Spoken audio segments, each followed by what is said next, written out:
On poursuit avec les coupures d'eau tournantes qui deviennent un véritable casse-tête pour tout le monde. Les distributeurs ne peuvent plus assurer de planning fiable. Les abonnés ne peuvent pas respecter les règles d'hygiène et la situation est encore plus compliquée dans certains quartiers qui sont privés d'eau courante plusieurs jours d'affilée. Reportage de Loïc Régis. Alors voilà, il est 11 h du matin, on n'a pas d'eau. Et on a juste eu le temps de faire la vaisselle rapidement hier, entre 11 h du matin et 17 h, parce qu'ils ont repris l'eau. Ils ont envoyé l'eau pendant une très courte période. Plus une seule goutte d'eau ne sort de ce robinet depuis hier après-midi et la situation n'arrête pas de se répéter. Cleven effectue des réserves dès que possible pour tenir au quotidien. Déjà, en cette période de sécheresse, on a des coupures récurrentes toute l'année. Donc on n'a toujours pas de réponse à ça. Et là, en ce moment, il nous parle de coupures tournantes. Ok, on est dans une période compliquée. Mais pourquoi toujours les mêmes quartiers? Donc on se demande si c'est un choix, si c'est une mauvaise gestion de la distribution, ou alors si c'est un choix volontaire de pouvoir toujours impacter les quartiers d'Acajou, en sachant qu'il y a des quartiers avoisinants qui n'ont pas ce souci d'eau, ou alors qui ont des coupures très ponctuelles. Ce riverain est à bout et se pose de nombreuses questions sur la gestion du précieux liquide en Martinique. On se demande quel avenir on aura avec ce système de réseau d'eau en Martinique. En sachant que voilà qu'il y a beaucoup de nouvelles constructions, une plus grande demande en quantité d'eau. Donc comment ont-ils réfléchi à ça? Quelles solutions ils peuvent nous apporter pour l'avenir? En sachant qu'actuellement, le présent, on a déjà beaucoup de difficultés à pouvoir être approvisionné. Autre quartier du Lamentin et même ambiance. Les coupures d'eau rythment la vie des riverains. Face à cette situation, une habitante a décidé de lancer une pétition en ligne pour afficher publiquement son mécontentement. J'ai créé la pétition Stop aux coupures d'eau localisées sur Havels, de façon à ce que les personnes qui distribuent l'eau sur la Martinique prennent conscience qu'on ne peut pas rester sans eau pendant plusieurs jours. Dans mon cas, dans mon quartier, ça a été une coupure d'eau de 7 jours. Donc ça a commencé un dimanche en fin d'après-midi et donc 7 jours après on nous a remis l'eau. C'est vrai qu'on nous a installé une citerne. Maintenant la citerne, alors que maintenant on ne doit pas se rassembler, donc ça va faire un regroupement de personnes. Moi, j'ai pris la décision de ne pas y aller. Donc, j'ai été chez des proches. Sauf que là, j'ai dû contrecarrer la loi puisqu'on n'est pas censé sortir de chez nous. Donc, j'ai pris mes responsabilités. J'ai été chez mes proches. Certains s'interrogent également sur un éventuel dédommagement. En 5 jours, plus de 700 personnes ont signé cette pétition. Et voilà, et pour répondre à toutes ces questions et faire le point complet sur la situation, nous recevons les directeurs d'Odyssey et la SME qui ont la charge de la distribution en eau potable sur une grande partie de l'île. Philippe Grand pour la SME. Bonjour. Bonsoir. Et Jude Christine pour Odyssey. Bonsoir. Bonsoir. Merci. Bonsoir, Martiniquais, Martiniquaises. Merci à vous deux d'avoir accepté notre invitation. Alors, on l'aura compris, et puis vous le voyez sans doute sur les réseaux sociaux, les témoignages se multiplient. C'est un véritable casse-tête, surtout en cette période de crise sanitaire. Un problème qui est plus que récurrent. Je vous reçois régulièrement à ce sujet. Et la question, ma première question, c'est est-ce qu'on ne peut pas trouver une solution pérenne à ce problème de sécheresse? Donc on commence avec vous, monsieur. Oui. Alors, Christine. premier élément important, il faut que toutes les Martiniquaises et tous les Martiniquais comprennent que l'eau qu'on distribue en grande partie est une eau de surface. Donc 94% de cette eau provient des rivières. Donc la grosse difficulté du moment, c'est qu'entre les deux carèmes, et c'est les spécialistes qui le disent, entre les deux carèmes, il n'y a pas eu, entre guillemets, donc une recharge des nappes phréatiques, et on se retrouve malheureusement à constater donc un déficit hydrologique. Alors pour vous donner une idée, aujourd'hui, habituellement, on prélève autour de 21 000 m3 par jour, je m'excuse, sur Rivière Blanche. Aujourd'hui, on était autour de 15 000. Historiquement, on n'a jamais eu, j'ai envie de dire, un manque d'eau aussi important. Mais j'ai envie de dire que c'est une réponse que vous donnez à peu près tous les ans, que historiquement on n'a jamais vu, donc on imagine que chaque année c'est encore pire, mais est-ce qu'il n'y a pas une solution, j'imagine, de capter l'eau autrement ou encore de réparer les canalisations, puisque c'est une problématique qui est souvent pointée du doigt, il y a beaucoup de fuites d'eau, il faut le dire. Principalement, la solution viendrait de l'usine de Viveux. qui a été construite et qui est en capacité de produire à peu près 35 000 m3 par jour, avec une difficulté au niveau donc, du pont de Séguineau au Lorrain qu'il va s'agir de gérer. Alors je sais que la CTM est en train de mettre en œuvre véritablement donc, des opérations pour qu'on soit en capacité de passer de 16 000 m3 qu'on récupère par heure après le pont de Séguineau. D'ailleurs c'est la SME qui reçoit cette eau au quartier de Trinité dit Cosmi, et qu'on soit vraiment en capacité de recevoir les 25 000 à 30 000 m3. Si on arrive à passer à 25 000 m3 par heure, on n'a plus de difficultés en Martinique. Il s'agirait tout simplement d'investir sur de l'interconnexion de réseau et pour faire en sorte effectivement que cette eau puisse desservir, même en période d'étiage et de carême, effectivement, tous les Martiniquais. Alors, une interconnexion. Donc, je vous donne la parole à vous, Philippe Grand. Cette usine de Vevey, on sait qu'il y a eu une casse en janvier dernier, en début d'année. Où on en est? Est-ce que tout est réparé déjà? Parce que la grosse question, c'est est-ce que les canalisations sont en état, même si les rivières étaient encore bien comme il faut? Est-ce que les canalisations sont en état de conserver toute l'eau? Alors, donc déjà, je voudrais préciser que cette usine de Vevey n'est pas gérée par la SME. Comme l'a rappelé M. Jules Christine, nous récupérons l'eau qui est produite, donc c'est une usine qui appartient aujourd'hui à la CTM. Cette usine... Enfin, les murs appartiennent à la CTM, mais la gestion est donc de la responsabilité de la CTM et de son prestataire qui est aujourd'hui SMDS. D'accord. Très concrètement pour vous répondre. D'accord. Aujourd'hui, les enjeux, comme l'a dit M. Jules Christine, je crois que ce qu'il faut bien comprendre, c'est d'abord la détresse effectivement de tous les Martiniquais aujourd'hui qui n'ont pas d'eau, et je me mets à leur place dans cette période de confinement. Ne pas avoir d'eau pendant plusieurs jours, c'est très compliqué. Il faut comprendre également que cette absence d'eau vient également de déficit de ressources, comme l'a dit Jules Christine. Il nous manque à peu près 40% de la ressource en eau. Il y a des images qui passent derrière l'écran aujourd'hui que l'on voit, ce sont les rivières que nous utilisons, que nous transformons en eau potable après traitement. Il nous manque environ 6 millions de 6 millions de litres d'eau par jour pour satisfaire la demande. Nous n'en avons pas assez. Et comme l'a dit donc Jules Christine, la solution aujourd'hui pour aller en chercher davantage pourrait être effectivement cette interconnexion avec l'usine de Vevey. Les canalisations sont réparées. Alors je sais que sur le pont de Séguineau, il y a très régulièrement des casses, beaucoup plus que vous l'avez évoqué. C'est un point faible que la CTM, je pense, a bien compris, et je crois qu'elle y travaille activement.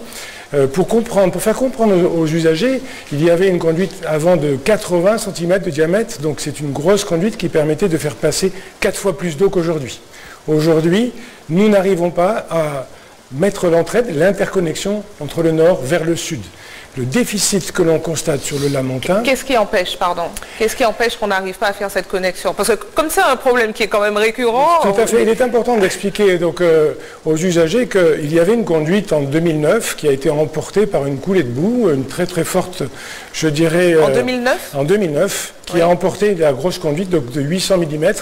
Cette conduite a été remplacée provisoirement par 3 autres conduites de plus petite section. Oui. Le débit on est en 2020 maintenant, donc on imagine que... Effectivement, je déplore effectivement ce temps, et je pense qu'il est important que tous les décideurs puissent prendre conscience qu'il ne faut pas ajouter une année de plus à cette situation.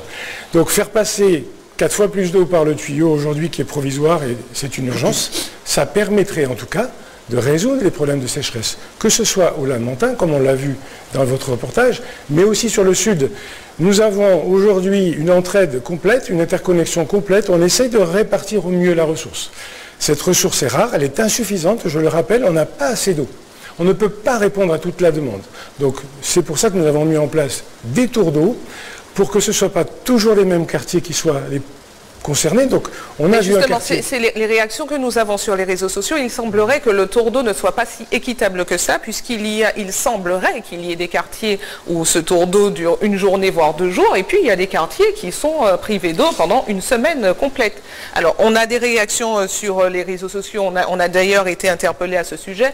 Les aides-soignants qui reviennent, qui travaillent au sein de l'unité Covid au CHU, qui reviennent du travail et qui n'ont qu'une envie, c'est de prendre une douche, se laver les cheveux et mettre leurs vêtements à laver, et qui ne peuvent pas, et ce, pendant plusieurs jours. Alors, qu'est-ce qui explique que finalement, ce tour d'eau, il dure une semaine dans certains quartiers.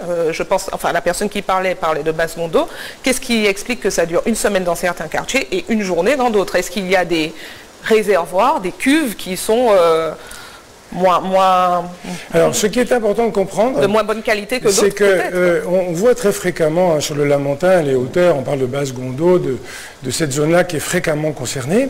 Mais nous avons également sur le sud 4 quartiers, voire même 5, qui sont depuis 8 jours très fréquemment concernés. Il s'agit des hauteurs du Vauclin, des hauteurs de Ducos, des hauteurs du Diamant. Et les quartiers du littoral de Sainte-Luce aussi. De Sainte-Luce, j'y arrive, et aussi des Trois-Îlets. Les quartiers concernés, ce sont les points hauts, comme c'est le cas pour Basse-Gondo. Quand nous n'avons pas suffisamment d'eau, nous n'avons pas de pression, et l'eau n'arrive pas à monter sur les hauteurs.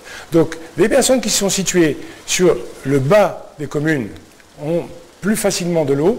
Sur les hauteurs, nous n'avons malheureusement pas de baguette magique pour faire monter la pression. Alors, la seule solution que nous avons, c'est justement pour essayer de restaurer cette équité, c'est effectivement de mettre en place des coupures tournantes. C'est très compliqué à mettre en œuvre. Pour vous donner une idée, donc aujourd'hui, nous avons limité la consommation sur les quartiers de Sainte-Anne, le Marin, le Vauclin et Rivière-Pilote. Et nous devons faire attention à ne pas couper l'eau aux hôpitaux. Donc vous imaginez, ça représente pratiquement 50 vannes à fermer. Donc nous avons parfois des réactions de nos, je dirais, clients qui nous disent « mais vous ne respectez pas les plannings de coupure ». Rien que pour mettre en œuvre la fermeture des vannes et la réouverture, qui doit se faire très doucement pour éviter de casser les réseaux, ça nous prend parfois plus de 2 heures. On est dans l'incapacité aujourd'hui. Notre difficulté, c'est de tenir ces délais, d'autant plus que les réseaux cassent. C'est des complications qui s'ajoutent. Alors, en plus, on va essayer de faire en sorte que les hôpitaux conservent leur eau. Donc, on va avoir des manœuvres de vannes spécifiques pour, bien entendu, alimenter les professionnels de santé. Donc, c'est une situation compliquée. Nous avons alerté dans les médias, il y a déjà quelques temps, l'esprit citoyen des consommateurs. Et je voudrais leur rendre hommage parce que jusqu'à présent, on se plaignait de ne pas pouvoir répondre à la demande et on a fait appel aux gestes citoyens et aux économies. Ce que j'ai pu observer sur la part SME, c'est que la consommation a été réduite de 10%. Donc des efforts de Martiniquais sont importants. Je voudrais les remercier, c'est important. Ça nous permet d'avoir moins de déficit et d'avoir moins de manque d'eau.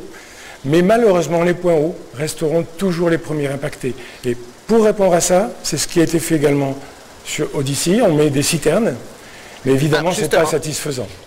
Alors justement, on va parler des citernes, mais juste une petite parenthèse sur les casses. Où on en est de la casse de la RN9? Parce que ça fait partie aussi de l'eau qui est perdue. Est-ce que c'est complètement rétabli ou pas aujourd'hui? Alors, il n'y a pas de casse de la RN9.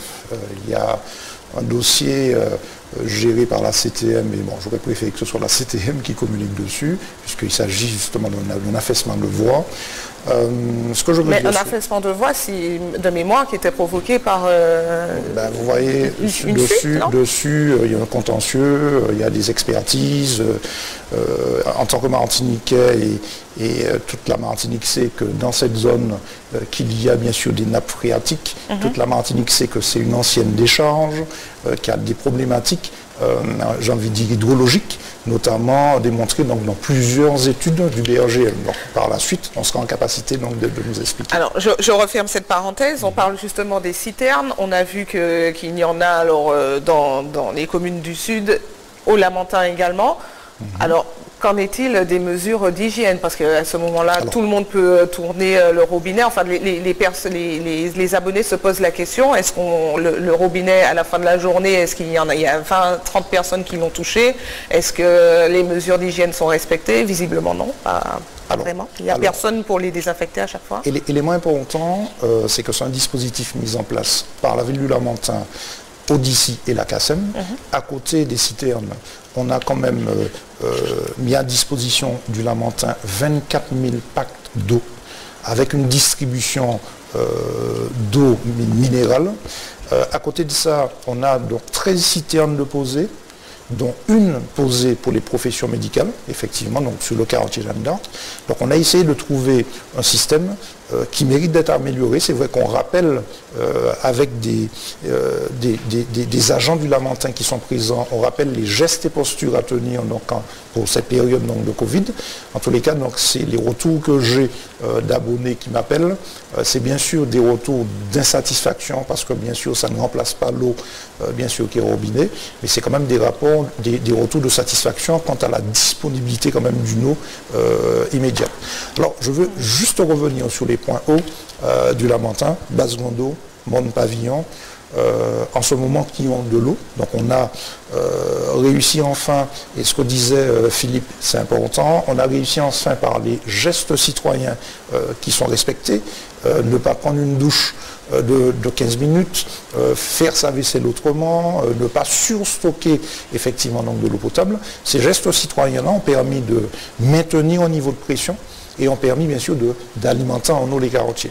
Donc pendant la période, je veux rappeler ces gestes citoyens qui sont importants, voire incontournables, pour garantir une meilleure équité et surtout un parentage de la ressource disponible, puisqu'il manque quand même 40% de la ressource en ce moment. Alors, dernière question, rapidement, parce que le temps est écoulé. Donc là, on voit bien que vous collaborez, alors que l'année dernière, encore, quand on faisait encore des débats, il était question de, bon, c'est pas moi, c'est la SME. Aujourd'hui, on voit que vous parlez d'une seule voix. On parlait aussi d'une avancée possible politique pour que la gestion de l'eau soit peut-être uniforme sur tout le territoire. Où on en est, puisque l'année dernière c'était évoqué, où on en est? Est-ce que c'est évoqué?